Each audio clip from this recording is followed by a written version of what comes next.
सत्य परेशान हो सकता है, पराजित नहीं। सत्य परेशान हो सकता है, पराजित नहीं। Welcome, good morning all dear student.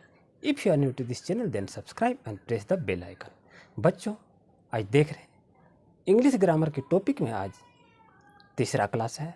First में आप लोग पढ़े parts of speech, second class में आप लोग पढ़े नाउन, नाउन किसे कहते हैं, नाउन कितने प्रकार के होते हैं, और आज का क्लास आपके लिए है प्रोनाउन। तो प्रोनाउन किसको कहते हैं? सर्वनाम को कहते हैं। तो आज उसी का क्लास शुरू किए हैं। तो आप अपना कॉपी कलम खोलें और आप भी अपना प्रैक्टिस को जारी रखें। बच्चों, देख रहे हैं आपके पास टॉपिक आ चुका है प्रोनाउन, जिसको पढ़ते हैं प्रोनाउन। क्या पढ़ेंगे? प्रो, यहाँ से पढ़ेंगे आप प्रो, यहाँ से पढ़ेंगे नाउन, यानी दो शब्द मिलके बना है प्रो प्लस नाउन। बच्चों ध्यान रहे क्या मिलके बना है, देखिए प्रो प्लस नाउन। इसका मतलब क्या हुआ बच्चों? अगर इसको आप अगर समझ जाते हैं तो आप समझ जाएंगे कि प्रोनाउन की परिभाषा क्या होगा। तो नाउन के पहले, प्रो का मतलब क्या होता है? नाउन के पहले जिस भी शब्द को हम प्रयोग करते हैं, उपयोग करते हैं, उसको हम प्रोनाउन कहते हैं, उसको हम सर्वनाम कहते हैं। तो बच्चों समझिए, प्रो प्लस नाउन, यानी नाउन आपका हो गया राम। तो राम के पहले किसी भी इस चीज़ को प्रयोग करते हैं या इसी के जगह पर हम प्रयोग करेंगे तो वो आपका क्या हो जाएगा बच्चों? वो आपका प्रोनाउन हो जाता है। तो चलिए इसके बारे में अच्छी तरह से विस्तृत जानकारी लेते हैं और देखेंगे कि क्या इसकी परिभाषा किस तरह किया जाता है। अब देख रहे हैं कि सर्वनाम किसे कहते हैं। तो संज्ञा के स्थान पर प्रयोग किए जाने वाले शब्द को क्या कहते हैं? सर्वनाम कहते हैं। तो संज्ञा के स्थान पर शब्द को प्रयोग हम कैसे करते हैं, चलिए उसके बारे में देखते हैं। जैसे आप देख रहे हैं कि राम आम खाता है। क्या लिखे हैं बच्चों? राम आम खाता है। तो राम यहाँ जो लिखा है ये आपका क्या हो गया बच्चों? ये आपका संज्ञा हो गया। इस बात को याद रखेंगे, ये आपका नाउन हो गया। और यदि यहाँ लिखते हैं मैं आम खाता हूँ, तो यहाँ क्या हो गया बच्चों? मैं जो हो गया आपका, ये आपका प्रोनाउन हो गया, जिसको हम सर्वनाम कहते हैं, आप भी सर्वनाम कहते हैं। तो बच्चों समझ गए कि संज्ञा के स्थान पर प्रयोग किए जाने वाले शब्द को क्या कहते हैं? सर्वनाम कहते हैं। आइए इसकी विस्तृत परिभाषा के साथ इसको समझते हैं। देख रहे हैं बच्चों आपके पास क्या है कि व्हाट इज प्रोनाउन।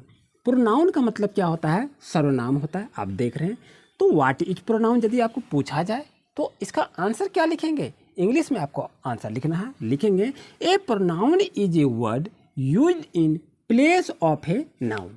तो इसका अर्थ क्या हुआ बच्चों? यहाँ पर लिख दिए, देखिए संज्ञा के स्थान पर प्रयोग किए जाने वाले शब्द को सर्वनाम कहते हैं। इस चीज़ को बच्चों याद रखेंगे कि संज्ञा के स्थान पर प्रयोग किए जाने वाले शब्द को सर्वनाम कहते हैं। इसे कॉपी में आप अच्छी तरह से उतार लीजिए। ये आपका प्रोनाउन की परिभाषा को बताइए। चलिए आगे क्लास को हम आगे बढ़ाते हैं। बच्चों देख रहे हैं एग्जाम्पल में क्या लिखेंगे कि Mohan is a boy. Mohan क्या है? मोहन लड़का है, एक लड़का है। तो ये मोहन आपका क्या हुआ बच्चों? ये आपका नाउन हो गया। और यदि मोहन के स्थान पर हम प्रोनाउन को, सर्वनाम को यूज करते हैं तो वो क्या हो गया आपका? ही आ जाता है। तो ही इज ए फार्मर, वह क्या है? वह एक किसान है। तो ये देखिए, ये संज्ञा के स्थान पर हम प्रोनाउन को यूज किए, तो यही आपका प्रोनाउन है बच्चों। और यही प्रोनाउन को इस टॉपिक में हम पढ़ेंगे कि संज्ञा के स्थान पर जिस भी शब्द को प्रयोग करते हैं वो आपका सर्वनाम होता है, वो आपका प्रोनाउन होता है। तो a pronoun is a word used in place of a noun. संज्ञा के स्थान पर प्रयोग किए जाने वाले शब्द को प्रोनाउन कहते हैं। बच्चों देख रहे हैं अंग्रेजी के मुख्य प्रोनाउन क्या क्या होते हैं, इसे आप जल्दी से नोट कर लीजिए। I, me, my, we, us, our, you, yours, he, him, she, her, hers, it, they, them, their. ये आपका प्रोनाउन है बच्चों। इसे याद रखेंगे, ये इंग्लिश में अधिकतर प्रयोग किया जाता है। आइए इसका हिंदी भी लिख लेते हैं, आप इसे नोटबुक में उतारें। बच्चों देख रहे हैं आई का मतलब मैं होता है, मी मैंने मुझे होता है, माइन मैंने मेरा होता है, वी मैंने हम या हम लोग कहेंगे, अस मैंने हमें कहेंगे, आवर्स मैंने हमारा या हम लोगों का, यू मैंने तुम कहिए या आप कहिए, योर्स मैंने तुम्हारा, ही मैंने वह, हिम मैंने उसे, सी मैंने वह, हर मैंने उसकी, हर्ष मैंने उसी का, इट मैंने यह, दे मैंने वे और देम मैंने उन्हें, देयर मैंने उनका। बच्चों इसे अच्छी तरह से याद रखें, ये काफ़ी ही इम्पोर्टेंट प्रोनाउन है। आइए देखते हैं। देख रहे हैं बच्चों आपके पास क्या दिखाई दे रहा है, काइंड्स ऑफ प्रोनाउन। प्रोनाउन के भेद यानी सर्वनाम के भेद कितने हैं, तो 7 प्रोनाउन के भेद हैं। सर्वनाम के 7 भेद होते हैं। कौन कौन से भेद हैं देखिए, पर्सनल प्रोनाउन, दूसरा में है डिमॉन्स्ट्रेटिव प्रोनाउन, थर्ड में है रिलेटिव प्रोनाउन, और चौथा में है इंट्रोगेटिव प्रोनाउन, और पांचवा में है इंडेफिनिट प्रोनाउन, और छठा में है डिस्ट्रीब्यूटिव प्रोनाउन, और सातवां में है रिफ्लेक्सिव प्रोनाउन। बच्चों ये पर्सनल प्रोनाउन को कैसे पढ़ेंगे, तो यहाँ लिखे हुए हैं पर्सनल प्रोनाउन, ये है डिमॉन्स्ट्रेटिव प्रोनाउन। जो उच्चारण आपको करने में परेशानी है तो आपकी सुविधा के लिए हम हिंदी में भी लिख दिए हैं, इसे उच्चारण करें अच्छी तरह से। रिलेटिव प्रोनाउन, ये इंट्रोगेटिव प्रोनाउन, इंडेफिनिट प्रोनाउन, ये होगा डिस्ट्रीब्यूटिव प्रोनाउन, ये आपका होगा रिफ्लेक्सिव प्रोनाउन। इस तरह से इसको बच्चों उच्चारण करेंगे, इसे देखकर उच्चारण करेंगे तो आपका उच्चारण भी सही ढंग से सही तरह से हो जाएगा। तो पर्सनल प्रोनाउन का हिंदी में क्या कहते हैं, पुरुषवाचक सर्वनाम कहते हैं, और डिमॉन्स्ट्रेटिव प्रोनाउन को क्या कहते हैं, निश्चयवाचक सर्वनाम कहते हैं, और रिलेटिव प्रोनाउन को संबंधवाचक प्रोनाउन कहते हैं, सर्वनाम कहते हैं, और इंट्रोगेटिव प्रोनाउन को प्रश्नवाचक सर्वनाम कहते हैं, और इनडेफिनिट प्रोनाउन को अनिश्चयवाचक सर्वनाम कहते हैं, और डिस्ट्रीब्यूटिव प्रोनाउन को वितरक या भाजक सर्वनाम कहते हैं, और ये रिफ्लेक्सिव प्रोनाउन को निजवाचक सर्वनाम भी कहते हैं। तो इस तरह से बच्चों आप देखें, इंग्लिश में आप पढ़े, इसका उच्चारण कैसे करते हैं यहाँ पर आपको दिखाई दे रहा है, और इसका हिंदी में क्या हुआ यहाँ से आपको दिखाई दिया। तो इस तरह से बच्चों इसे बार बार प्रैक्टिस करेंगे और आप अपना नोटबुक को तैयार करेंगे, और जितनी देर चाहे इसको आप प्रैक्टिस करते रहें। ये आपके इंग्लिश ग्रामर की मोस्ट इम्पोर्टेंट टॉपिक है। बच्चों देख रहे हैं कि पर्सनल प्रोनाउन, जो प्रोनाउन का फर्स्ट काइंड है, प्रथम भेद है, तो उसमें क्या पढ़ते हैं, पर्सनल प्रोनाउन में फर्स्ट पर्सन, सेकेंड पर्सन और थर्ड पर्सन के प्रोनाउन जो भी आते हैं उसे हम पर्सनल प्रोनाउन कहते हैं। जैसे आप देखेंगे I, we, you, he, she, it, they, me, us, ये जो आपको दिखाई दे रहा है ये आपका पर्सनल प्रोनाउन होता है। इसे अच्छी तरह से बच्चों याद रखेंगे। जो भी इसके आगे होता है उसे भी हम लोग क्या कहते हैं, पर्सनल प्रोनाउन के नाम से उसे जानते हैं, जो कि फर्स्ट पर्सन में आते हो या सेकंड पर्सन में आते हो या थर्ड पर्सन में हो।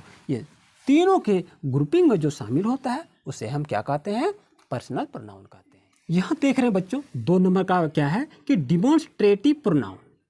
ये प्रोनाउन चैप्टर पढ़ रहे हैं, प्रोनाउन चैप्टर का ये दूसरा भेद है डिमॉन्स्ट्रेटिव प्रोनाउन। तो निश्चयवाचक सर्वनाम, तो निश्चयवाचक सर्वनाम में क्या होता है, किसी भी चीज़ को हम जब निश्चित अवधि में बताते हैं कि this is my book, that is your book, तो दिस इज माई बुक जो हुआ यह मेरी पुस्तक है, तो इसमें क्या हो गया, ये निश्चित अर्थ बोध कराने वाला है, जिसको हम क्या कहते हैं, डिमॉन्स्ट्रेटिव प्रोनाउन कहते हैं। आइए उदाहरण बच्चों देख रहे हैं आपके पास क्या है कि this is my book, this is my house, that is a dog, those are boys, these are girls.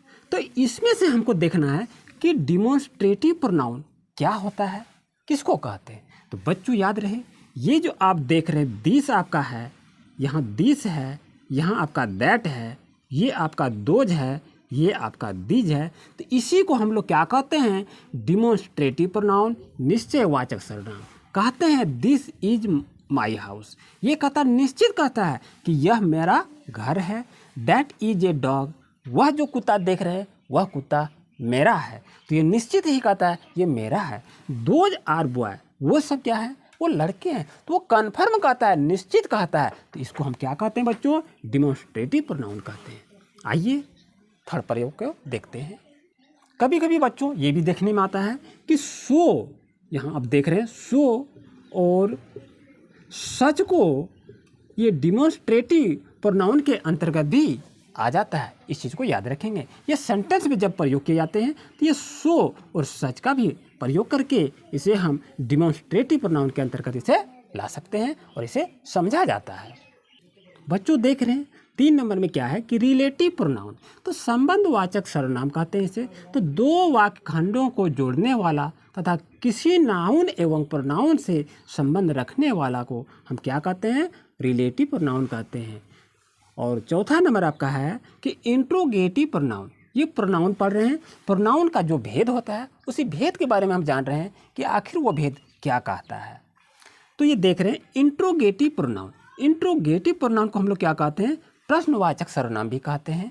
तो जिस सर्वनाम के द्वारा प्रश्न पूछा जाता है उसे इंट्रोगेटिव प्रोनाउन कहते हैं। जैसे आप देख रहे हैं who is he, which is your pencil, what does he want. तो बच्चों देख रहे हैं यहाँ पर इंट्रोगेटिव प्रोनाउन में आपसे यहाँ हु, विच, व्हाट से ये इंट्रोगेटिव चिन्ह का जो लगा हुआ है ये आपका प्रश्न सूचक वाक्य है, ये प्रश्न वाक्य है, जिसको हम क्या कहते हैं, ये इंट्रोगेटिव प्रोनाउन के अंतर्गत आता है जो आपसे क्वेश्चन पूछता है। बच्चों देख रहे हैं 5वां आपका भेद है इंडेफिनिट प्रोनाउन, और निश्चित पदार्थ का बोध कराने वाला प्रोनाउन को इंडेफिनिट प्रोनाउन कहते हैं। जैसे one, any, other, another, none, both, some, many, all. ये जो आपको दिखाई दे रहा है ये आपको क्या कहता है, अनिश्चित पदार्थ का बोध कराता है। तो इस चीज़ को आप याद रखेंगे, ये काफ़ी इंपॉर्टेंट है। उसका छठा को देख रहे हैं कि डिस्ट्रीब्यूटिव प्रोनाउन को क्या कहते हैं कि दो या दो से अधिक से एक को अलग करने वाला सर्वनाम डिस्ट्रीब्यूटिव प्रोनाउन कहलाता है। जैसे क्या लिखा है, each of the boys has a book. तो यहाँ बच्चों देख रहे हैं आपके पास ईच है, ये आपका क्या है, डिस्ट्रीब्यूटिव प्रोनाउन है। उसके बाद देख रहे हैं every one of them will go to school, तो एवरी वन आपका क्या हो गया, डिस्ट्रीब्यूटिव प्रोनाउन हो गया। Other of you will do this work, तो यहाँ देखते हैं अदर जो आपका लिखा है ये आपका डिस्ट्रीब्यूटिव प्रोनाउन है। इस तरह से डिस्ट्रीब्यूटिव प्रोनाउन को समझा जाता है। ये आपको ग्रामर एग्जाम जो होता है उसमें से अधिकतर ये क्वेश्चन पूछा जाता है।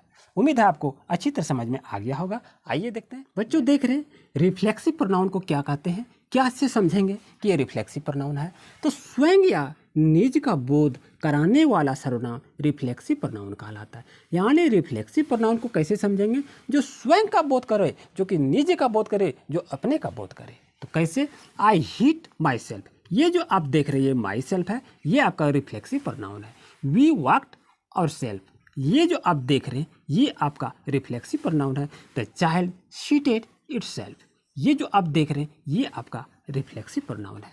बच्चों आज का क्लास प्रोनाउन चैप्टर से था। उम्मीद है आज का क्लास आपके लिए काफ़ी यूजफुल हुआ होगा। आपसे मेरा रिक्वेस्ट है, अगर आप हमारे इस चैनल पर नए हैं तो अभी सब्सक्राइब कर लें और बेल आइकन को ऑन कर लें, और वीडियो को ज़्यादा से ज़्यादा शेयर करें ताकि दूसरे बच्चे भी पढ़ सके। ये आप अगर 6 क्लास में पढ़ रहे हैं या 7 में पढ़ रहे हैं या 8 में पढ़ रहे हैं या आप 9th में पढ़ रहे हैं या आप 10th क्लास में पढ़ रहे हैं, किसी भी क्लास में पढ़ रहे हैं, तो सबके लिए काफ़ी इंपॉर्टेंट टॉपिक है। तो आपसे मेरा रिक्वेस्ट है, इसको जितनी बार चाहे इस क्लास को, इंग्लिश ग्रामर को देखें, समझें और अपनी वर्क बुक को तैयार करें। मिलते हैं नेक्स्ट वीडियो में। Thank you for watching my video.